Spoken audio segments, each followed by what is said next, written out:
ನಮಸ್ಕಾರ ಸ್ನೇಹಿತರೆ. ಮಿಥುನ ರಾಶಿಯವರಿಗೆ 2026ರ ಹೊಸ ವರ್ಷ ಹೇಗಿರಲಿದೆ? ಔದ್ಯೋಗಿಕ ಕ್ಷೇತ್ರದಲ್ಲಿರುವವರ ಬೆಳವಣಿಗೆ ಹೇಗಿದೆ? ವಿದ್ಯಾರ್ಥಿಗಳಿಗೆ ಈ ವರ್ಷ ಶುಭದಾಯಕವ? ವ್ಯಾಪಾರಸ್ಥರಿಗೆ ಜ್ಯೋತಿಷ್ಯ ಹೇಗಿದೆ? ಕೌಟುಂಬಿಕ ಜೀವನ ಹೇಗಿರಲಿದೆ? ಆರೋಗ್ಯ, ಆರ್ಥಿಕ ಸ್ಥಿತಿಯಲ್ಲಿ ಶುಭ ಫಲಗಳಿವೆಯಾ ಅಥವಾ ಅಶುಭ ಫಲಗಳಿವೆಯಾ ಎನ್ನುವ ಸಂಪೂರ್ಣ ಮಾಹಿತಿಯನ್ನ ಈ ವಿಡಿಯೋದಲ್ಲಿ ಹೇಳ್ತೀನಿ. ಕೊನೆಯವರೆಗೂ ಸ್ಕಿಪ್ ಮಾಡದೆ ನೋಡಿ.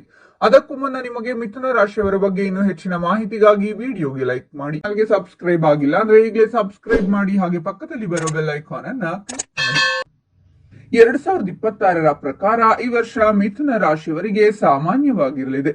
ವೃತ್ತಿ ಜೀವನದ ಕ್ಷೇತ್ರದಲ್ಲಿ ಉತ್ತಮ ಯಶಸ್ಸನ್ನ ಸಾಧಿಸಲು ಶ್ರಮಿಸಬೇಕು. ಆದರೆ ಆರ್ಥಿಕ ದೃಷ್ಟಿಯಿಂದ ಈ ವರ್ಷ ನೀವು ದೊಡ್ಡ ಉಡುಗೊರೆಯನ್ನ ಪಡೆಯಬಹುದು. ಈ ವರ್ಷ ವಿದ್ಯಾರ್ಥಿಗಳು ಒಳ್ಳೆಯ ಸುದ್ದಿಯನ್ನ ಸಹ ಪಡೆಯಬಹುದು. ಮಿಥುನ ರಾಶಿಯವರು ವರ್ಷದ ಆರಂಭದ ದಿನದಂದು ಕೆಲವು ಸಮಸ್ಯೆಗಳನ್ನ ಎದುರಿಸಬೇಕಾಗಬಹುದು. ತಾಳ್ಮೆಯಿಂದ ಪ್ರಗತಿಯ ಹಾದಿಯಲ್ಲಿ ಹೆಜ್ಜೆ ಹಾಕಿ. ಬಡ್ತಿ, ಉನ್ನತ ಅಧಿಕಾರಿಗಳಿಂದ ಮೆಚ್ಚುಗೆ ಮತ್ತು ಸೂಕ್ತ ಸ್ಥಳಕ್ಕೆ ವರ್ಗಾವಣೆಯಂತಹ ಯಶಸ್ಸು ಆಗಸ್ಟ್ ನಂತರ ಸಾಧಿಸಬಹುದು. ಆರ್ಥಿಕ ಸ್ಥಿತಿ ಹೇಗಿದೆ ಅಂತ ನೋಡೋದಾದ್ರೆ, ಈ ವರ್ಷ ನೀವು ನಿಮ್ಮ ಆರ್ಥಿಕ ಜೀವನದಲ್ಲಿ ಕೆಲವು ದೊಡ್ಡ ಸಾಧನೆಗಳನ್ನ ಪಡೆಯುತ್ತೀರಾ. ಆರ್ಥಿಕ ಲಾಭಗಳ ಸಾಧ್ಯತೆಗಳು ಸೃಷ್ಟಿಯಾಗುತ್ತಿವೆ. ವ್ಯವಹಾರದಲ್ಲಿ ಹೊಸ ಆಲೋಚನೆಗಳು ನಿಮ್ಮ ಆರ್ಥಿಕ ಲಾಭವನ್ನ ಹೆಚ್ಚಿಸಲು ಸಹಾಯ ಮಾಡುತ್ತದೆ. ಈ ವರ್ಷ ನೀವು ಹಣವನ್ನ ಸಂಗ್ರಹಿಸುವಲ್ಲಿ ಯಶಸ್ವಿಯಾಗುತ್ತೀರಾ. ಆದರೆ ವ್ಯವಹಾರದ ವಿಸ್ತರಣೆಗಾಗಿ ನೀವು ಮನೆಯಿಂದ ದೂರ ಹೋಗಬೇಕಾಗಬಹುದು. ಈ ಸಮಯದಲ್ಲಿ ನೀವು ವಿದೇಶ ಪ್ರವಾಸಕ್ಕೂ ಹೋಗಬಹುದು. ಆದರೆ ನಿಮ್ಮ ವೈಯಕ್ತಿಕ ಜೀವನಕ್ಕೂ ಸಮಯ ನೀಡಲು ಸಾಧ್ಯವಾಗದಷ್ಟು ಹಣದ ಹಿಂದೆ ಓಡಬೇಡಿ. ವೃತ್ತಿ ಮತ್ತು ವೈಯಕ್ತಿಕ ಜೀವನದ ನಡುವೆ ಸಮತೋಲನವನ್ನ ಕಾಪಾಡಿಕೊಳ್ಳಿ. ವರ್ಷದ ಆರಂಭಿಕ ತಿಂಗಳುಗಳಲ್ಲಿ ನಿಮ್ಮ ಆರ್ಥಿಕ ಸ್ಥಿತಿ ಬಲವಾಗಿರುತ್ತದೆ. ಸಮಾಜದಲ್ಲಿ ನಿಮ್ಮ ಸ್ಥಾನಮಾನ ಹೆಚ್ಚಾಗುತ್ತದೆ. ವರ್ಷದ ಕೊನೆಯಲ್ಲಿ ಈ ಕ್ಷೇತ್ರದಲ್ಲಿ ಮುಂದುವರಿಯಲು ನಿಮಗೆ ವಿವಿಧ ಅವಕಾಶಗಳು ಸಿಗುತ್ತವೆ. ನೀವು ಕೆಲಸ ಮಾಡುತ್ತಿದ್ದರೆ ನಿಮ್ಮ ಆದಾಯದಲ್ಲಿ ಹೆಚ್ಚಳ ಸಾಧ್ಯ. ವೃತ್ತಿ ಜೀವನದ ಬಗ್ಗೆ ಹೇಳೋದಾದ್ರೆ, ಈ ವರ್ಷ ನಿಮ್ಮ ವೃತ್ತಿ ಜೀವನಕ್ಕೆ ಸಾಮಾನ್ಯವಾಗಿದೆ. ಆದರೆ ನೀವು ಕಷ್ಟಪಟ್ಟು ಕೆಲಸ ಮಾಡಿದರೆ ಈ ವರ್ಷ ನಿಮ್ಮ ವೃತ್ತಿ ಜೀವನಕ್ಕೆ ಉತ್ತಮವಾಗಿರುತ್ತದೆ. ನೀವು ನಿಮ್ಮ ಕೆಲಸದ ಮೇಲೆ ಸಂಪೂರ್ಣವಾಗಿ ಗಮನ ಹರಿಸಬೇಕು. ನಿಮ್ಮ ವೃತ್ತಿ ಜೀವನದಲ್ಲಿ ಮುಂದುವರಿಯಲು ನೀವು ಹೊಸ ಆಲೋಚನೆಗಳನ್ನ ಹುಟ್ಟುಹಾಕಬೇಕು. ಹಿರಿಯ ಸಿಬ್ಬಂದಿಯ ಸಲಹೆಗಳು ಸಹ ನಿಮಗೆ ಉಪಯುಕ್ತವಾಗುತ್ತವೆ. ಯಾವುದರಲ್ಲೂ ಯಶಸ್ಸನ್ನ ಪಡೆಯಲು ಶಾರ್ಟ್ಕಟ್ಗಳ ಮಾರ್ಗವನ್ನ ತೆಗೆದುಕೊಳ್ಳಬೇಡಿ. ಇದರಲ್ಲಿ ನೀವು ತಕ್ಷಣದ ಪ್ರಯೋಜನಗಳನ್ನ ಪಡೆಯಬಹುದು, ಆದರೆ ದೀರ್ಘಾವಧಿಯಲ್ಲಿ ಅದು ನಿಮಗೆ ಕೆಲಸ ಮಾಡುವುದಿಲ್ಲ. ಆದ್ದರಿಂದ ಸಾಧ್ಯವಾದಷ್ಟು ಕಷ್ಟಪಟ್ಟು ಕೆಲಸ ಮಾಡಿ. ಕಚೇರಿಯಲ್ಲಿ ಅಥವಾ ನಿಮ್ಮ ಕೆಲಸದ ಕ್ಷೇತ್ರದಲ್ಲಿ ವಿವಾದಗಳಿಂದ ದೂರವಿರಿ. ಕಚೇರಿಯಲ್ಲಿ ನಡೆಯುವ ರಾಜಕೀಯದಲ್ಲಿ ಭಾಗಿಯಾಗಬೇಡಿ. ಏಪ್ರಿಲ್ ಮೇ ತಿಂಗಳಲ್ಲಿ ನಿಮ್ಮ ಬಡ್ತಿ ಸಾಧ್ಯ.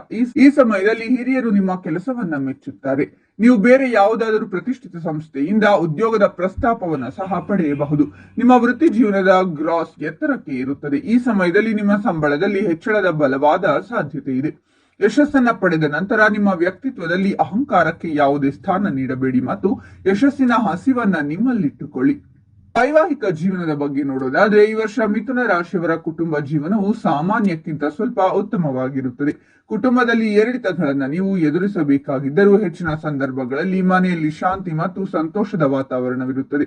ವರ್ಷದ ಆರಂಭದ ಬಗ್ಗೆ ಹೇಳುವುದಾದ್ರೆ, ಜನವರಿ ಮತ್ತು ಫೆಬ್ರವರಿ ತಿಂಗಳುಗಳು ಕುಟುಂಬಕ್ಕೆ ದುರ್ಬಲವಾಗಿರಬಹುದು. ಈ ಸಮಯದಲ್ಲಿ ಮನೆಯಲ್ಲಿ ವಿವಾದ, ಕ್ಲೇಶ ಇತ್ಯಾದಿಗಳ ಪರಿಸ್ಥಿತಿಯನ್ನ ಕಾಣಬಹುದು. ಮನೆಯ ಸದಸ್ಯರ ನಡುವೆ ಸಮನ್ವಯವು ಕಂಡು ಬರುವುದಿಲ್ಲ. ಆಸ್ತಿಗೆ ಸಂಬಂಧಿಸಿದಂತೆ ಕುಟುಂಬ ಸದಸ್ಯರ ನಡುವೆ ವಿವಾದ ಉಂಟಾಗಬಹುದು. ಚಿಂತಿಸಬೇಡಿ, ವಿಷಯಗಳು ಸಾಮಾನ್ಯವಾಗಿರುತ್ತವೆ. ಕುಟುಂಬದಲ್ಲಿ ಸಂತೋಷವಿರುತ್ತದೆ. ಮೇ ಜೂನ್ ನಲ್ಲಿ ಮನೆಯಲ್ಲಿ ಮಂಗಳ ಕಾರ್ಯಗಳು ಸಾಧ್ಯ. ಕುಟುಂಬ ಸದಸ್ಯರ ಬಗ್ಗೆ ಮಾತನಾಡಿದರೆ ತಾಯಿಯ ಆರೋಗ್ಯದಲ್ಲಿ ಇಳಿಕೆ ಕಂಡು ಬರಬಹುದು. ಆದ್ದರಿಂದ ಅವರ ಆರೋಗ್ಯದ ಬಗ್ಗೆ ಕಾಳಜಿ ವಹಿಸಿ. ತಂದೆಯ ಆರೋಗ್ಯ ಉತ್ತಮವಾಗಿರುತ್ತದೆ. ಅಲ್ಲಿ ಒಡ ಹುಟ್ಟಿದವರ ವೃತ್ತಿ ಜೀವನವು ಹೊಳೆಯುತ್ತದೆ. ಬಹುಶಃ ಅವರು ಕೆಲವು ದೊಡ್ಡ ಸಾಧನೆಗಳನ್ನ ಮಾಡಬಹುದು. ಅವರು ವಿದೇಶಕ್ಕೆ ಹೋಗುವ ಸಾಧ್ಯತೆ ಹೆಚ್ಚು. ನಿಮ್ಮ ಅತ್ತೆ ಮಾವನಿಂದ ನಿಮಗೆ ದೊಡ್ಡ ಉಡುಗೊರೆ ಸಿಗಬಹುದು. ಮನೆಯ ಹಿರಿಯ ಸದಸ್ಯರ ಸೇವೆ ಮಾಡಿ ಮತ್ತು ಅವರನ್ನ ಗೌರವಿಸಿ. ಅವರ ಆಶೀರ್ವಾದವು ನಿಮಗೆ ಶುಭ ಫಲಿತಾಂಶಗಳ ಅಂಶವಾಗಿರುತ್ತದೆ. ಕುಟುಂಬ ಜೀವನವು ಸ್ವಲ್ಪ ಸೂಕ್ಷ್ಮವಾಗಿರುತ್ತದೆ. ಪ್ರೇಮ ಜೀವನದ ಬಗ್ಗೆ ಹೇಳೋದಾದ್ರೆ, ಹೊಸ ವರ್ಷದಲ್ಲಿ ನಿಮ್ಮ ಪ್ರೇಮ ಜೀವನದ ಬಗ್ಗೆ ನೀವು ತುಂಬಾ ಸಂತೋಷವಾಗಿರುತ್ತೀರಾ. ವರ್ಷದ ಆರಂಭದಲ್ಲಿ ನಿಮ್ಮ ಪ್ರೀತಿ ಪಾತ್ರರೊಂದಿಗೆ ಕುಳಿತು ನಿಮ್ಮ ಹೃದಯವನ್ನ ಹಂಚಿಕೊಳ್ಳಲು ನೀವು ಅಂತಹ ಅವಕಾಶವನ್ನ ಹುಡುಕುತ್ತಿರುತ್ತೀರಾ. ನಿಮ್ಮ ಸಂಬಂಧವನ್ನ ಒಂದು ಹೆಜ್ಜೆ ಮುಂದೆ ಕೊಂಡೊಯ್ಯುವ ಬಗ್ಗೆ ನೀವು ಯೋಚಿಸಬಹುದು. ನಿಮ್ಮ ಪ್ರೇಮ ಸಂಗಾತಿಯನ್ನ ನಿಮ್ಮ ಜೀವನ ಸಂಗಾತಿಯನ್ನಾಗಿ ಮಾಡಲು ನೀವು ಬಯಸುತ್ತೀರಾ. ಏಪ್ರಿಲ್ ತಿಂಗಳು ನಿಮ್ಮ ಪ್ರೇಮ ಬಂಧವನ್ನ ಇನ್ನಷ್ಟು ಬಲಪಡಿಸುತ್ತದೆ. ಜುಲೈನಲ್ಲಿ ಮಿಥುನ ರಾಶಿಯಲ್ಲಿ ಬುಧನ ಸಂಚಾರವು ನಿಮ್ಮ ಪ್ರೇಮ ಜೀವನದಲ್ಲಿ ಸಕಾರಾತ್ಮಕ ಬದಲಾವಣೆಗಳನ್ನ ತರುತ್ತದೆ ಮತ್ತು ನಿಮ್ಮ ಪ್ರೇಮ ಜೀವನಕ್ಕೆ ಹೊಸ ದಿಕ್ಕನ್ನು ನೀಡುತ್ತದೆ. ಈ ಸಮಯದಲ್ಲಿ ನಿಮ್ಮಿಬ್ಬರ ಪ್ರೇಮ ಸಂಬಂಧದಲ್ಲಿ ತೀವ್ರತೆ ಇರುತ್ತದೆ. ಮತ್ತೊಂದೆಡೆ ಪ್ರೀತಿಯನ್ನು ಹುಡುಕುತ್ತಿರುವ ಜನರಿಗೆ ಅವರ ಹುಡುಕಾಟ ಆಗಸ್ಟ್ ನಲ್ಲಿ ಕೊನೆಗೊಳ್ಳುತ್ತದೆ. ಆರೋಗ್ಯದ ಬಗ್ಗೆ ಹೇಳೋದಾದ್ರೆ ಆರೋಗ್ಯದ ದೃಷ್ಟಿಕೋನದಿಂದ ವರ್ಷದ ಆರಂಭದಲ್ಲಿ ಅಂದರೆ ಜನವರಿಯಲ್ಲಿ ನಿಮ್ಮ ಆರೋಗ್ಯದ ಬಗ್ಗೆ ಸ್ವಲ್ಪ ಜಾಗರೂಕರಾಗಿರಬೇಕು. ಈ ಸಮಯದಲ್ಲಿ ನೀವು ಚರ್ಮಕ್ಕೆ ಸಂಬಂಧಿಸಿದ ಸಮಸ್ಯೆಗಳನ್ನು ಎದುರಿಸಬೇಕಾಗಬಹುದು. ಉದಾಹರಣೆಗೆ ರಿಂಗ್ ವರ್ಮ್, ತುರಿಕೆ ಇತ್ಯಾದಿ ಸಮಸ್ಯೆಗಳಿರಬಹುದು. ಮುಖದಿಂದ ಮೊಡವೆಗಳು ಸಹ ಹೊರಬರಬಹುದು. ಈ ಸಮಯದಲ್ಲಿ ಚರ್ಮ ರೋಗ ವೈದ್ಯರ ಮೇಲ್ವಿಚಾರಣೆಯಲ್ಲಿ ಚಿಕಿತ್ಸೆ ಪಡೆಯಿರಿ. ಮಾರ್ಚ್ನಿಂದ ನವೆಂಬರ್ ವರೆಗಿನ ಸಮಯವು ಆರೋಗ್ಯಕ್ಕೆ ಶುಭವಾಗಿರುತ್ತದೆ. ಈ ಸಮಯದಲ್ಲಿ ನೀವು ಫಿಟ್ ಆಗಿರುತ್ತೀರಾ. ಆದಾಗ್ಯೂ ಸಣ್ಣ ಪುಟ್ಟ ಕಾರಣಗಳಿಂದ ಆರೋಗ್ಯ ಕಾಲಕಾಲಕ್ಕೆ ಅಸ್ವಸ್ಥವಾಗಿರಬಹುದು. ಆದರೆ ಈ ಸಮಯದಲ್ಲಿ ಅಸಡ್ಡೆ ತೋರಬೇಡಿ. ನೀವು ನಿಮ್ಮನ್ನು ತಾಜಾವಾಗಿರಿಸಿಕೊಳ್ಳುತ್ತೀರಾ. ಮನರಂಜನೆಯೊಂದಿಗೆ ನೀವು ನಿಮ್ಮ ಒತ್ತಡವನ್ನ ನಿವಾರಿಸುತ್ತೀರಾ. ನಿಮ್ಮನ್ನು ಫಿಟ್ ಆಗಿಡಲು ನೀವು ಯಾವುದೇ ಯೋಗ ಕ್ಲಬ್ ಅಥವಾ ಜಿಮ್ ಇತ್ಯಾದಿಗಳಿಗೆ ಸೇರಬಹುದು. ಇದರ ಮಧ್ಯೆ ಒಂದು ವಿಷಯದ ಬಗ್ಗೆ ಗಮನ ಕೊಡಿ. ಆರೋಗ್ಯಕರ ದೇಹಕ್ಕಾಗಿ ಆರೋಗ್ಯಕರ ದಿನಚರಿಯನ್ನ ಅನುಸರಿಸುವುದು ಅವಶ್ಯಕ. ಶಿಕ್ಷಣದ ಬಗ್ಗೆ ಹೇಳೋದಾದ್ರೆ ಈ ವರ್ಷ ವಿದ್ಯಾರ್ಥಿಗಳು ಪರೀಕ್ಷೆಯಲ್ಲಿ ಉತ್ತಮ ಅಂಕಗಳನ್ನ ಪಡೆಯಬಹುದು.